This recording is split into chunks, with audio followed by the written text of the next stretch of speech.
Alright, it hasn't even been under a week and a half since the NBA Finals has concluded. We understand there's a lot of headlines to be made.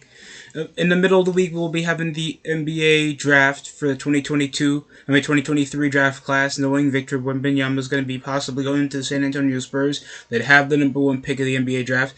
And as soon as we were done, well, we're going to be the heights after Bradley Beal with that exorbitant Supermax contract after an underwhelming year crowded with injuries, possibly just finessing and getting some production done. What exorbitant contract would be able to consume Bradley Beal's after just a year off of Supermax that, of course, he was going to finesse over the bag and possibly be traded up from value? I've predicted this over my previous video, and I'm sure a lot of fans did. But guess what? The Phoenix Suns of all teams bought in and baited over the chance to try to contend over for a future championship.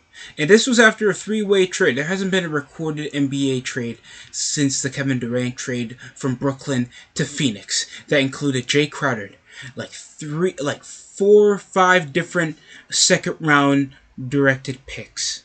One that's not even getting protected. Serge Ibaka going to the Pacers. George Hill going to the Pacers. TJ Warren and Durant going to the Suns. Mikal Bridges and Cameron Johnson going to the Nets. And Jay Crowder being a rotational player for another contending team to bring zero contribution over to the Milwaukee Bucks. Bradley Beal has been traded to the Phoenix Suns. Some teams that have been out of the radar over his play style. Now he's in a contendership team after 11 years? Let's say around about 10 years with the Washington Wizards. Has now been traded over Landry Shamet, Chris Paul, in multiple second round picks. They don't even say how many, they just say multiple.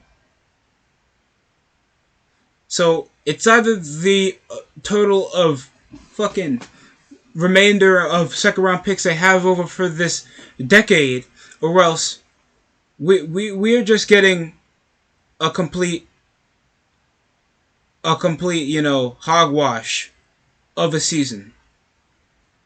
Because if we're looking right now on the roster after losing all NBA starting point guard Chris Paul, and I'm not saying that Chris Paul does not bring any positive offensive contribution, but it's obvious that his mortality and his age shows out in his injury history, and we know his postseason. We know he doesn't have the biggest resume when it comes to his postseason accolades over his just assist accounts and his good ball IQ for a guy his age and still at his size. He's playing 6 foot, and he's still able to hit fadeaway middies like no one's issue. And yet Beal gets traded. It's such short notice. It's not even during the draft. It's before. Just a week after, over the offseason. Same week, we have John Morant suspended finally after the NBA Finals has concluded. And this was reported beforehand. This is also Michael Jordan finally selling off the team after literally 2 decades of disappointment, mediocrity, and wasting primes of Kemba Walker. Literally. So many people were wasted. I mean, if you guys remember Gerald Henderson, I don't think Luol Deng was part of that team. Al Jefferson, freaking Kemba Walker,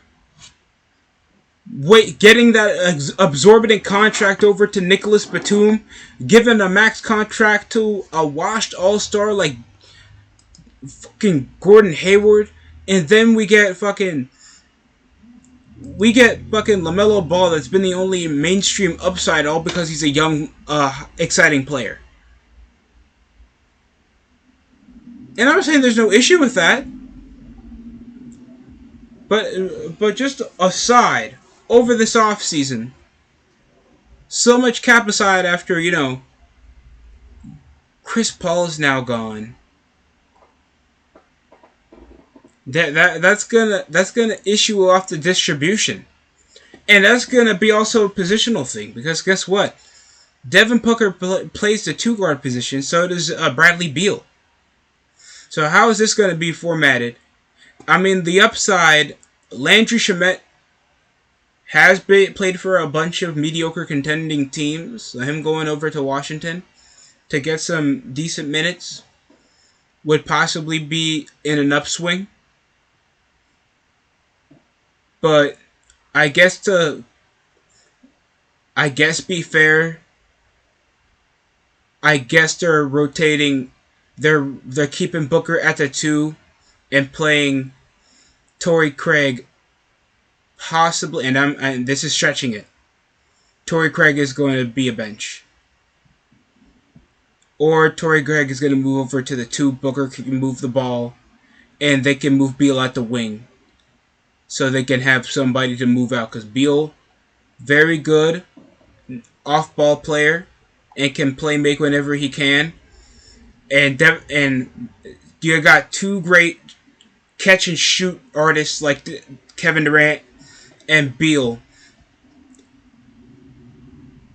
If it was up to me, Bismack Biyombo could at least take the 5 spot, or Jock Landale after such a show-out performance he had around the postseason. He was doing more productive defensively than DeAndre Ayton.